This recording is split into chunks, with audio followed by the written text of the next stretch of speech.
So where does your love for, I suppose, entrepreneurship and business stem from? Because obviously you and Andrew both run this empire together, this incredible empire. Yes. Andrew stated on the podcast we just done now that is pretty much over $1 billion valuation at the moment. Yes, absolutely. So where does it start for you? My first ever business I started when I was 5 years old. So this is a story that I had largely forgotten until I started making some money when I was 24, 25. And my mother reminded me of this chapter in my life. I was 5 years old, obviously completely broke. I come from a low-income family. And I was gifted by my father's sister for my 5th birthday a small bubblegum machine, little plastic toy. You put bubble gums in the top, you put the American 1-penny piece in it, you turn it and the bubble gum comes Oh, you talk about like the snowball shaped ones? Yeah, exactly. Yeah. And it was a little plastic toy, very, very cheap. Probably cost my aunt no more than $1 or $2 at the time.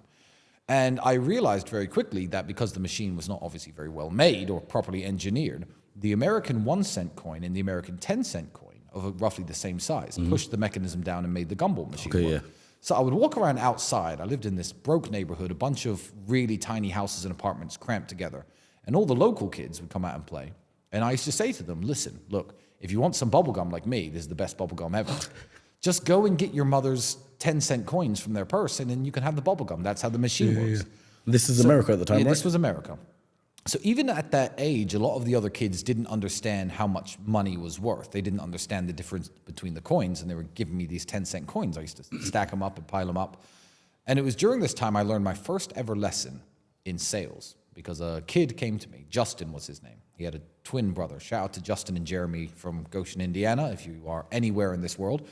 And he came up to me with a stack of 25-cent pieces. It must have been about $4 or $5 in money. And he said, my mother doesn't have the coin you're looking for. She only has these. Give me all of that. I kept a completely straight face. I said, listen, don't tell the other kids because you've got the wrong coin. But if you give me those, I'll open up the top and I'll give you 10 bubble gums. And he was like, oh, okay. And I got like $4 or $5 from him. And I think that's where my love of business and my love of money certainly started, because I used to stack up my little piles of coins and look at them. Every time I got bored, at least once a day, I'd stack them up, count them, and admire my little piles of coins like I was Scrooge McDuck on a brokey version. And my mother used to say to me, hey, Tristan, you've got like $25, $30 there. If you give me the coins, I'll give you the paper notes. I was like, no. Don't want the paper notes. I liked stacking up my coins. I liked looking at them. It looks better as a kid. It looked much, much better. And that was my first successful business I ever ran. That moved into...